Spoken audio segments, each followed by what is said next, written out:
domestic violence relationship. I was married to a man that I thought loved me, and he began to abuse me.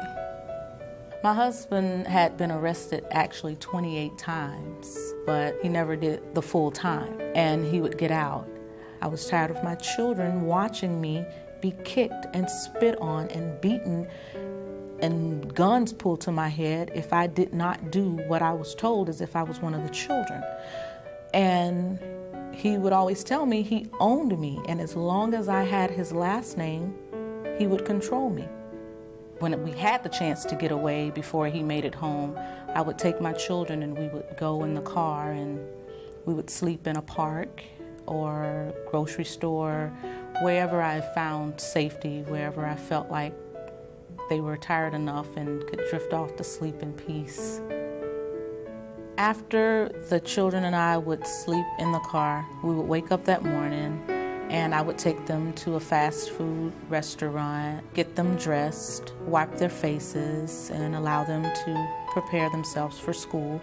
I would go to work and I would do my job, and I would do it with a smile on my face. I never took my problems to work, although I was literally dying inside, but I went to work and I did my job. Fortunately, my children would go to school and they would not let our situation at home interfere with their schoolwork. Despite her best attempts at a normal life, Yolanda knew in her heart that she had to take action to protect herself and her children. I didn't have the money to pay for a divorce. Legal services took my case. They handled my case as if I walked into a law firm and I paid money. I was able to get my divorce and obtain my last name back and begin to start my life with my children. Today I'm different because I'm stronger, and I can't thank the Florida Bar Foundation enough for their support, because without their support, I may have been one that did not get the help that I needed, and I thank you very much for that.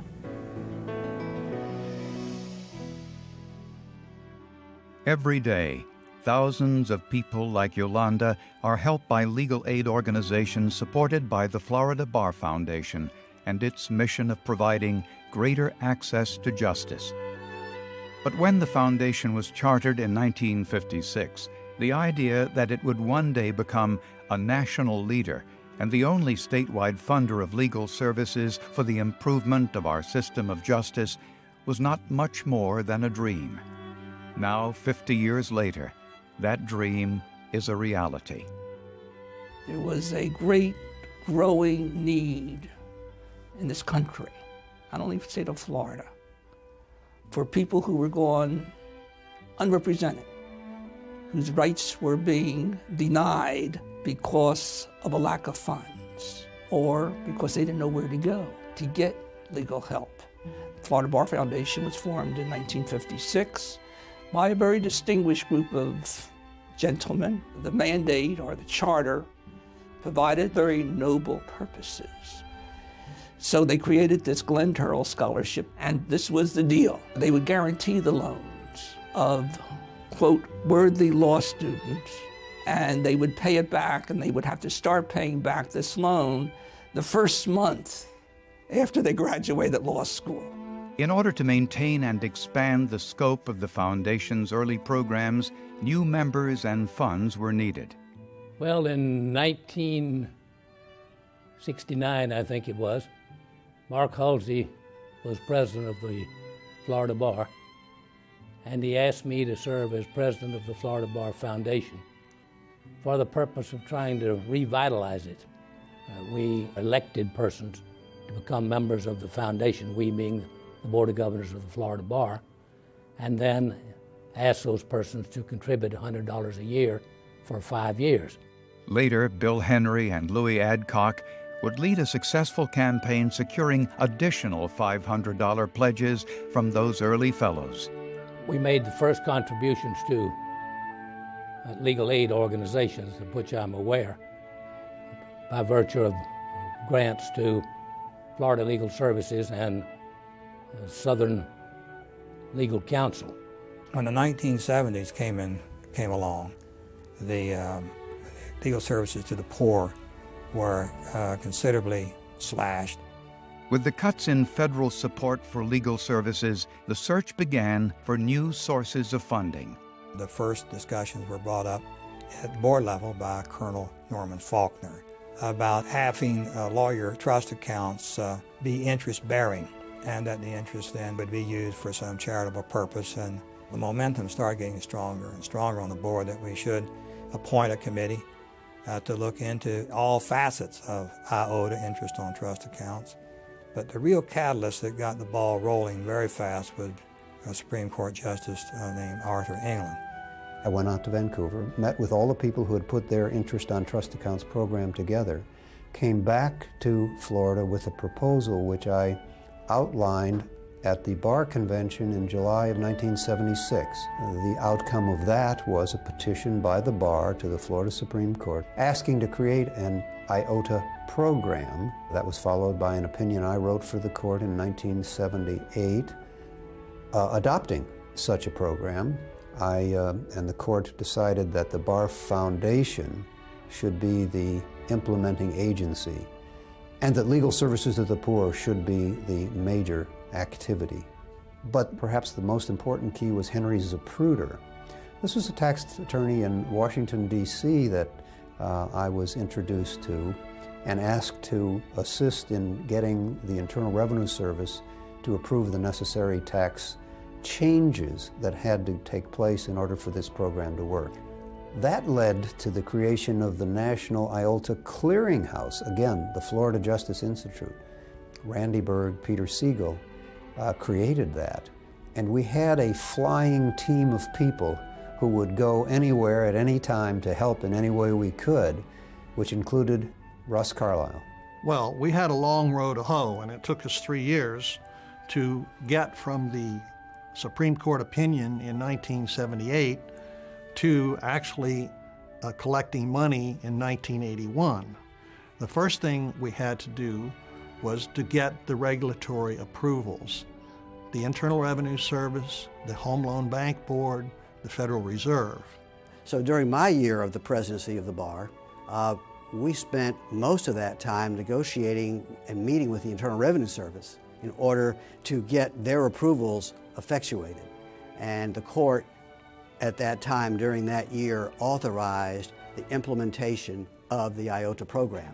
David Scheer chaired the commission that implemented the IOTA program in Florida, aided in great measure by his successor. Sam Smith, his year was the banner year, and he was a magnificent leader because all of this happened during his term as president when all the approvals were finally obtained and we were ready to go. Though victorious, new challenges would arise for the Florida Bar Foundation and its IOTA program. The IOTA challenge, which was by a member of the Cone family, which is a very prominent construction company in Tampa, brought their suit challenging the IOTA program, and it was not an easy task. And of course, we ultimately were successful in defeating the challenge. In addition to the court challenge in the late 1980s, the foundation had to convince the Florida Supreme Court of the merits of mandatory IOTA participation. The one accomplishment I'd be proud of as president of the Bar Foundation would have been this glide path to mandatory IOTA. The second would be helping the foundation determine that it really was a private organization with flexibility to do good philanthropic things. So I think the current program is a good program. It ought to continue as long as we can continue it. But in the process, we need to build up this long-term fund called the Endowment Trust. That'll provide permanency to the Florida Bar Foundation and some reliability to the funding that goes to the important legal aid, legal services programs. Because of IOTA and the vision of foundation leaders, legal aid is available for those who need it. Children overall have very few rights.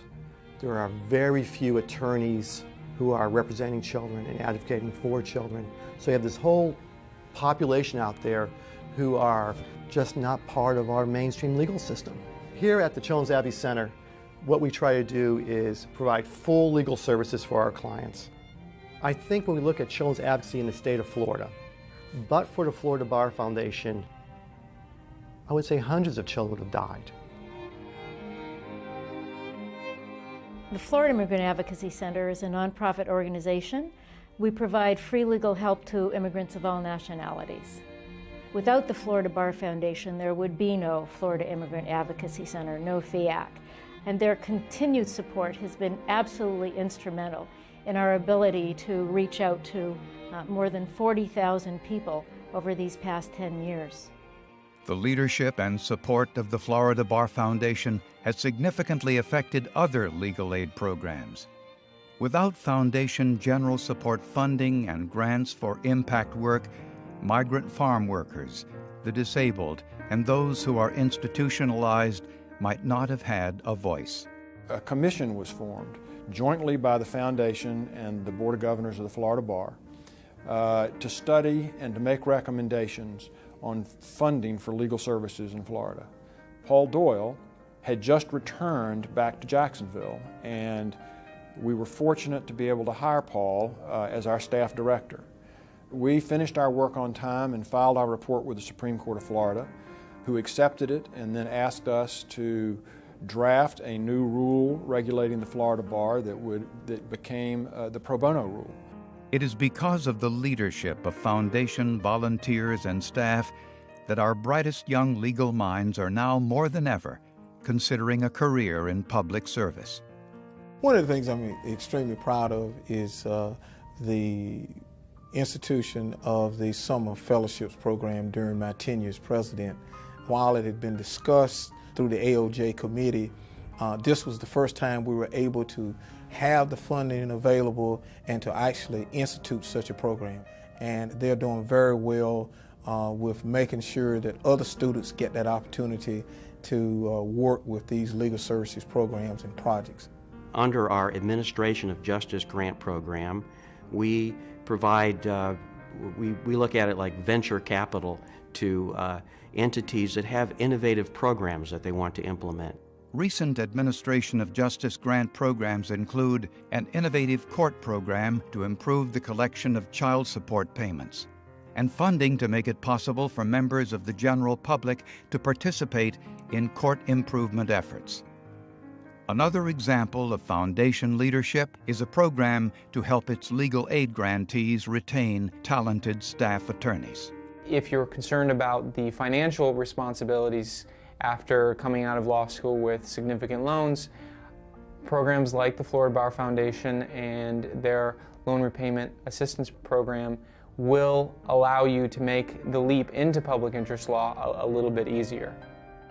The good work being done by the Florida Bar Foundation and its grantees is also attributable to the cooperation of Florida's banking community. A bank is nothing more than a reflection of the community in which it operates. And as such, if the community is prospering, the bank is going to prosper, and the converse of that is also true.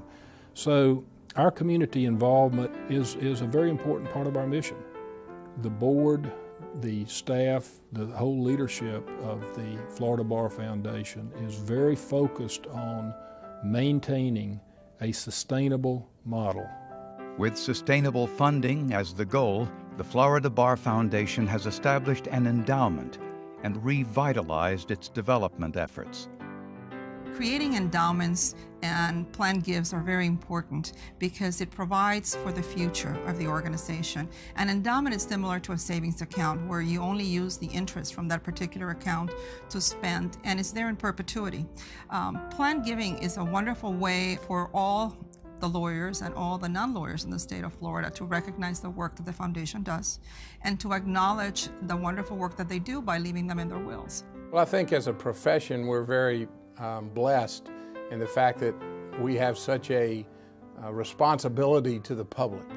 And I think the Florida Bar Foundation in that way gives us the opportunity to contribute in a way that will allow everybody to hopefully have access to the legal system. The Florida Bar Foundation endowment was established in the early 1990s. The vision behind the endowment was that of former director and president Bill Henry. Bill was a visionary, and he understood the least of people and the most of people, and therefore he realized that there was a great gap between the haves and the have-nots. Increases in foundation assets from IOTA and fundraising must be managed diligently. Stewardship comes from a lot of different factors, but at its core, I think it stems from the dedication and quality of the Foundation's board and leadership. The leadership of the Foundation was looking for alternative methods to support legal services for the poor in our state. As a result of a feasibility study, we determined that there were many people in the state who were prepared to support legal services, and so we reinvigorated our Fellows program. We've been very successful with that program, and it's really helped minimize the fluctuations that the Interest on Trust Account program is able to generate for legal services for the poor in our state. As the Foundation continued to expand its programs, Terry Russell and Dudley Goodlett joined forces to make the dream of state funding for legal assistance a reality. The main goal of the Florida Access to Civil Legal Assistance Act was to provide a mechanism for the state of Florida to provide tax dollars for the provision of legal services to the poor, and by far the champion in the Florida legislature with respect to the Civil Legal Assistance Act was Dudley Goodlett. He's a legislative hero, which is why he was recognized last year with the Medal of Honor. Each year, the Foundation recognizes people like Dudley Goodlett for their outstanding contributions to improving the administration of justice by awarding the Medal of Honor. The Medal of Honor Award is the highest honor awarded to a member of Florida's legal profession. The Foundation also presents the Stephen M. Goldstein Award for Excellence every 2 years to recognize high-quality, significant impact work by a Legal Assistance for the Poor grant program. The award honors the late Stephen M. Goldstein, a tireless advocate for the poor throughout his career as a legal services attorney and professor of law at Florida State University School of Law. As the Florida Bar Foundation moves towards its first century of helping the poor and improving access to justice, the need remains enormous. With your continued support, people living in poverty can replace their fear with hope, their sadness with joy, and their despair with justice.